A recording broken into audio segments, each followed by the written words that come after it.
Hello, welcome back. We have seen in the last sessions how to create a mapping, how to create a session, and how to run the session by creating a workflow. So there are some properties which you can configure for a session. So they are fail parent if a task fails. So you can basically fail the workflow. The parent of a session is a workflow. So if the session fails, we can fail the workflow. So write backward compatible log file. We can by default Informatica creates the log files in .bin format, so we can create in .text format by using this option. Bulk versus normal load. So bulk load would be faster, but it has some prerequisites, like the target table should not have any constraints or indexes. So we'll see. We try to use bulk mode as much as possible, but if not possible, we try to use the normal load.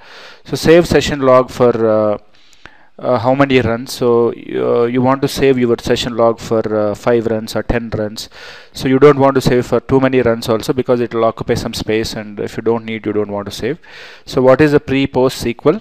So this applies to both source and target. So you can drop some index before you load the target table and load in bulk mode and create the index back after the load is done. So that is pre-post SQL. And email task. So email can be sent before starting a session, after starting a session, after the session is completed, or on the session failure. So you can also run some command task, your operating system command, before running your session and after running a session as well. So we'll see each of these properties now. So let's start with fail parent if a task fails. So it is in the general tab. You see this option here. So let's see what happens if we uncheck this. So I'm going to uncheck this and create an error by selecting I'll create an index first on the employee ID column in the target schema employees table. So once this index is created, I cannot run the session in the bulk mode, because there is a constraint, because bulk mode basically will not run if there is an index on the target table. So this will generate an error. So I'm selecting here instead of normal bulk mode, and this way I'm generating an error. So I'm failing this session, and I'm unchecking this fail parent if this task fails wantedly. So let's see what happens. So when you run this session,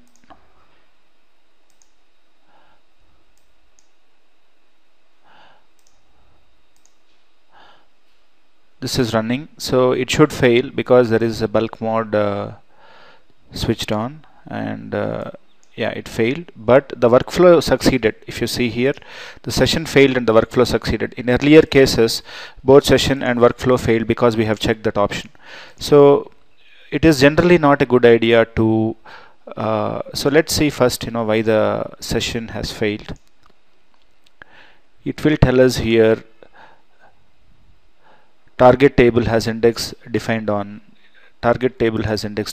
it. So let me just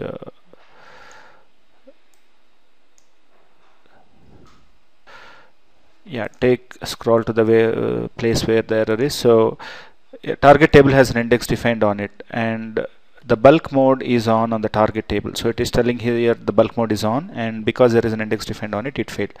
So when it fails, the workflow succeeded because we have not checked this option.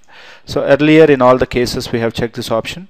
So generally it's a good idea to check this option, because we don't want the workflow to succeed if the session fails, because the workflow will not propagate the error to the calling program like a scheduler tool, like Control M or whatever means you are scheduling your workflow. Only if the workflow fails, the scheduler job will show an error. So it's a good idea to fail the parent if the task fails. So next, let us go to this property, write backward compatible session log file. So if you don't check this option, Informatica will generate the log file only in the binary format. So right now I have not checked this option. So let me run this.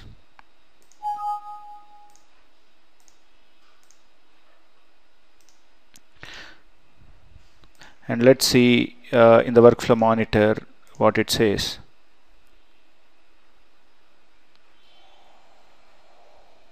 So the session has failed for the same reason, because it bulk mode is on. And so let's go to the session log file directory. So the session log file directory is here. So I have sorted here by date modified. So far the last 5 log files are saved with both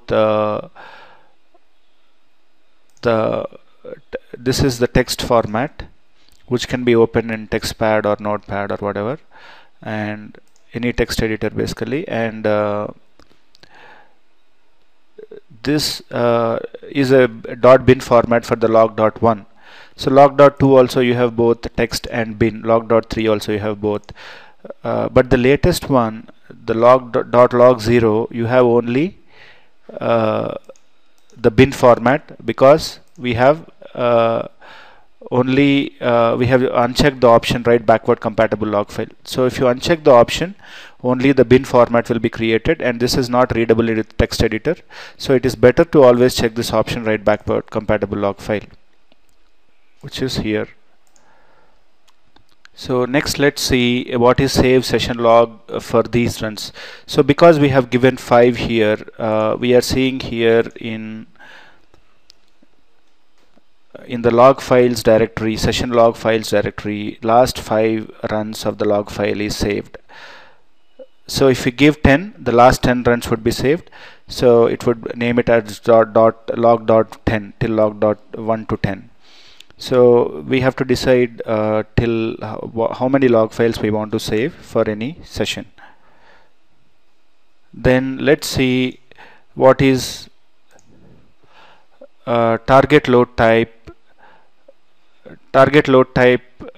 Normal versus bulk. So we have just now made it bulk to create an error. We have created an index and created an error, made it bulk so that it would error out. So we have seen last 3 runs of the session got errored out because the target bulk mode is on and the target load type is defined as bulk. But if you put it as normal, it would not error out and it would load all the 107 records to the target. So that is the difference between the bulk and normal load. When you want to use bulk mode, you can't have any constraints on the table like primary keys, and you cannot have any indexes defined on it. Whereas in case of normal load, even if there is an index, we have created an index, till the load succeeded, it loaded 107 records because we have made the target load type to normal. So here the good practice is to use bulk as much as possible. Even though the recovery is not possible, that's still fine, because in data warehousing we know what data we are loading into the data warehouse. It's totally controlled by us.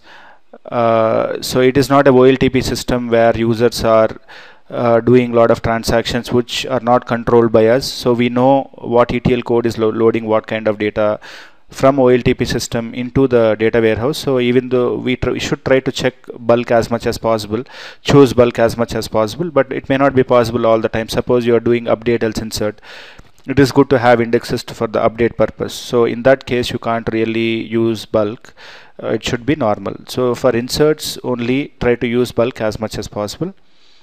And the next property we are seeing is in mapping tab, which is pre-SQL and post-SQL. So let's take this example again, where we have created a index, and then with bulk we could not load, and then we have chosen normal to make the session succeed. So let's is there any way to make it bulk and then still make the session succeed? So there is something called pre-SQL and post-SQL. So in pre-SQL we can actually drop the index which is causing the bulk mode to error out. So drop index emp underscore idx, which is created on this table earlier, and then in post-SQL we can put the statement back the create statement which you used, we can put that statement back in the PostSQL. So when we do this, and let's run and see what happens.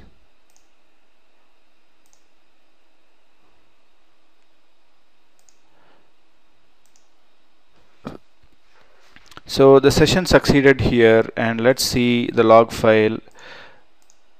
The log file will say bulk mode is on, but still it got succeeded even though there is an index on it. So what happened here is executing pre-session SQL for the target drop index EMP-ADX. So before the insert statement into the target, the drop statement got executed, and the index was dropped, and then the insert in the bulk mode happened, and then once the load is done, the post session SQL create index EMP-ADX on employees employee ID got executed. So we got the index back once the load is done.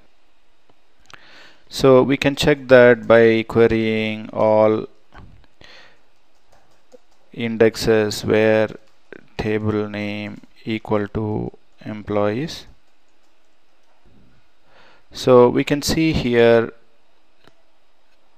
that the target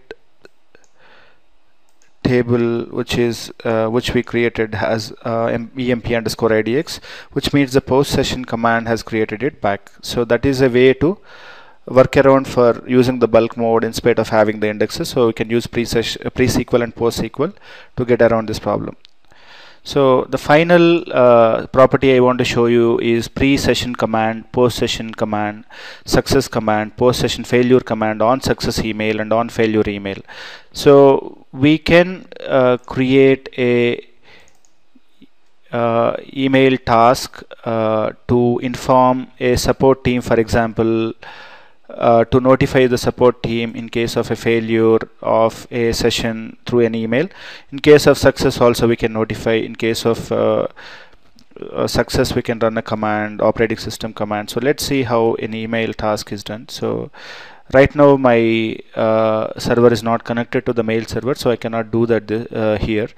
But you simply specify, this is a parameter actually. We will see later classes how a parameter can be assigned value. We can assign some email addresses to this parameter, and then we can write an email subject on that. So session failed, failure in session, and email text. In email text we can really attach, there are a lot of options in the email text here. We can attach the log file. If we simply click this, it will go to the right side, and we can attach the log file, and we can give the integration service name, we can give the mapping name, we can give the folder name in which this session exists. So with all this information, total number of records loaded and total number of records rejected.